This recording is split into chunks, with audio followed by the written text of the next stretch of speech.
Alhamdulillah. Le prophète sallallahu alayhi wa sallam nous dit, comme il est relaté dans le hadith rapporté par Al-Bukhari ou Muslim fi as-Sahihayn, Tahajjatil jannatu wan nar. Le paradis et l'enfer se sont disputés. L'enfer a dit, il y a en moi les tyrans et les orgueilleux. Voilà ce qu'il y a en enfer. Il n'y a pas, de manière générale, les pauvres, les faibles, non, il y a en moi les tyrans et les orgueilleux. Ce qui peut être perçu comme une qualité quelquefois par certains. Voilà pourquoi le prophète sallallahu alayhi wa sallam nous rappelle qui est en enfer. Et le paradis dit, il y a en moi les gens faibles et les pauvres. Et Allah subhanahu wa ta'ala a dit à l'enfer, tu es mon châtiment. Par toi, je châtierai qui je souhaite parmi mes serviteurs. Et il dit au paradis, tu es ma miséricorde. Par toi, je ferai miséricorde à qui je souhaite parmi mes serviteurs. Et il a rappelé à l'enfer et au paradis que les deux seront remplis. Donc cela doit nous pousser à méditer quant au fait que tout est prêt. Le paradis est prêt, l'enfer est prêt, et la décision d'Allah subhanahu wa ta'ala est ferme et actée. L'enfer sera rempli et le paradis sera rempli. Et ce hadith nous rappelle aussi que l'enfer et le paradis existent aujourd'hui, sont des créations du Créateur suprême Allah subhanahu wa ta'ala. Et ce hadith nous rappelle aussi que Allah tabaraka wa ta'ala permet à qui il veut parmi ses créatures, humaines ou non, de s'exprimer comme sa majesté le souhaite. Subhanahu wa ta'ala, innahu ala kulli shay'in qadir, car il est capable de toutes choses. Le paradis et l'enfer se sont exprimés. Et rien d'étonnant, puisqu'on a d'autres hadiths qui nous rappellent cela. On a le hadith, à titre d'exemple, rapporté par An-Nasa'i, un hadith magnifique qu'il est important de connaître et de mettre en application.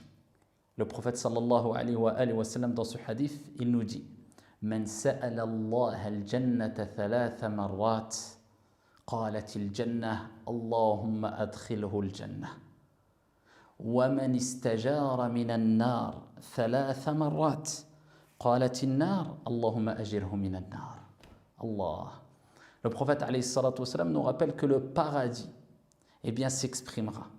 En faveur de qui? Le prophète il dit celui qui demande à Allah subhanahu wa ta'ala, à notre Seigneur tabaraka wa ta'ala à 3 reprises le paradis dit ô Allah, accorde-lui le paradis.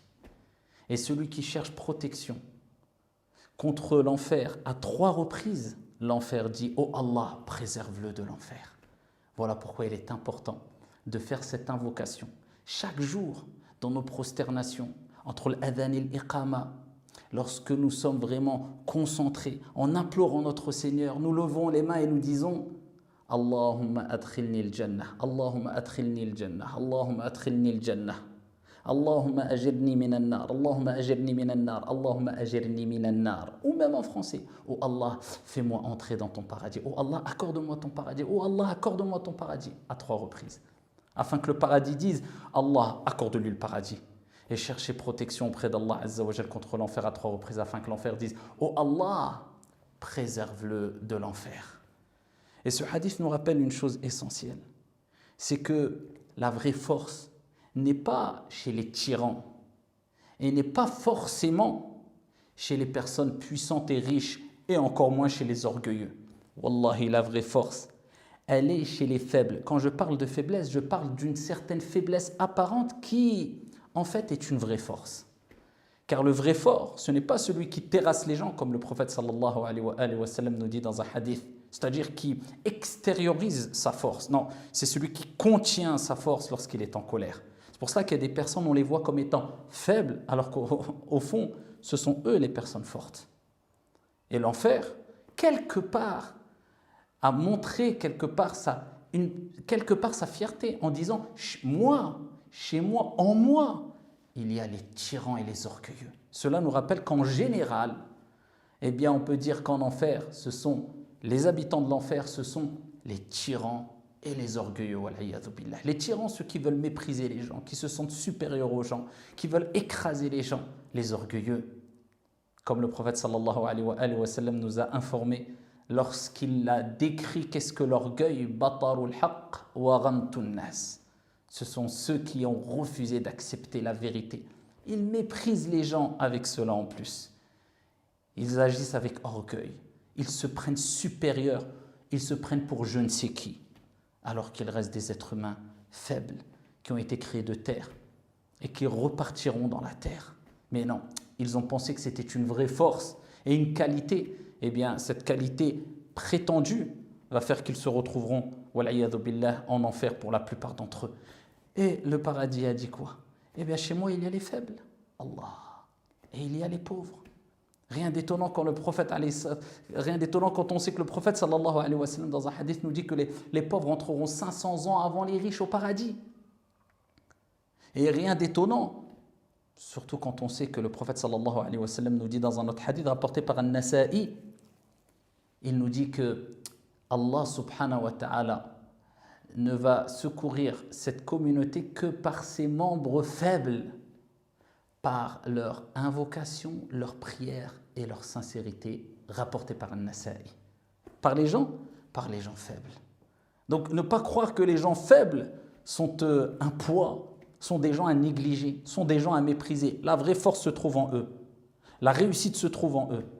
Le secours se trouve en eux. En les secourant, Allah viendra à ton secours. En les aidant, ton Seigneur viendra à ton aide. En les assistant, ton Seigneur tabaraka wa ta'ala viendra t'assister. En les méprisant, sache que Allah subhanahu wa ta'ala te méprisera. Sache qu'Allah t'abandonnera. Sache qu'Allah subhanahu wa ta'ala te délaissera. Et si Dieu te délaisse, qui te reste-t-il? Et si Dieu t'abandonne, qui te reste-t-il?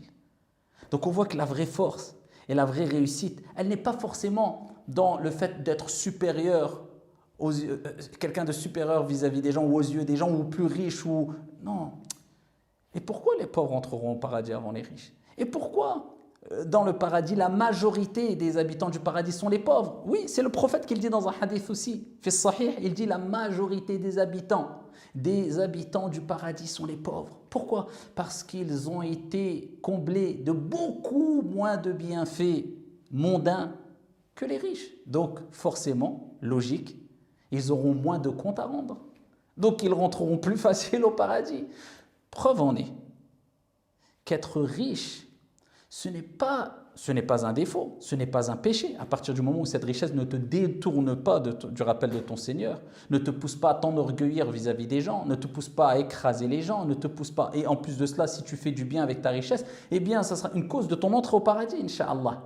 Mais en tout cas, preuve en est qu'en général, eh bien, on peut dire que montrer sa richesse ou se vanter de sa richesse n'est pas une bonne chose. Pourquoi? Parce qu'en général, on sait que les personnes qui sont les plus riches, en général, on voit que ce sont ceux qui tombent plus facilement dans l'orgueil, dans la tyrannie, dans la prétention, etc., contrairement aux pauvres. Donc comment, ici, mettre en avant et vanter ses richesses devant tout le monde? Regardez, j'ai réussi. Pourquoi? Parce que je suis riche. Tu te vantes d'une chose qui fera que tu rendras plus des comptes auprès de ton Seigneur tabaraka wa ta'ala et qui peut-être te détournera encore plus du rappel de ton Seigneur et te fera plus noyer dans les plaisirs de cette vie d'ici-bas. Garde ta richesse pour toi, sois discret et dis Alhamdulillah, remercie ton Seigneur et cela t'apportera que du bien, Inch'Allah. Mais le fait de t'enorgueillir quelque part, même si ce n'est pas ton intention principale, mais de montrer étaler ta richesse devant tout le monde, ce n'est pas une bonne chose. Et ça, c'est un message, ce hadith aussi, particulièrement aux jeunes, qui veulent toujours être du côté des plus forts, des plus, ceux qui ont une meilleure réputation, du côté du meilleur clan, de la meilleure équipe, du meilleur quartier. Guerre de gang, on va te montrer qui on est. N'oublie pas. L'enfer, c'est vanter d'avoir ce genre de personnes-là. Chez moi, il y a les tyrans et les orgueilleux. Le paradis a dit, quant à moi, il y a en moi les faibles et les pauvres. Donc, ne crois pas que c'est une réussite. At-tawadu', la modestie. Quelle qualité que la modestie. Et celui qui avait le plus de modestie parmi parmi les créatures, celui qui était un exemple dans la modestie, mais aussi dans la force et dans la douceur. Il réunissait toutes ces qualités. Muhammad alayhi salatu wassalam, connu par sa douceur, par sa modestie, et cela ne l'empêchait pas d'être un homme quand il fallait être un homme, être ferme quand il fallait être ferme. Mais son caractère de base, il était connu pourquoi? Être doux, ne pas faire fuir. Celui qui a dit alayhi salatu wassalam, inna minkum munaffirin, il y aura parmi vous des gens qui vont faire fuir. Allah lui a dit dans le Coran al-Karim, walaw kunta faddan ghalidha al-qalb lanfaddu min hawlik, il lui a rappelé que si c'était un homme qui agissait avec dureté, avec un cœur dur, rude, eh bien les gens se seraient enfuis de son entourage. Donc ça c'est notre exemple, Muhammad alayhi salatu wassalam. Donc n'oubliez pas ici de méditer quant à ce hadith-là. Et Inch'Allah tabaraka wa ta'ala, dans d'autres vidéos, on pourra expliquer, prendre quelques fawaïd et quelques bénéfices et profits d'autres récits prophétiques. Wallahu a'lam, wassalamu alaikum.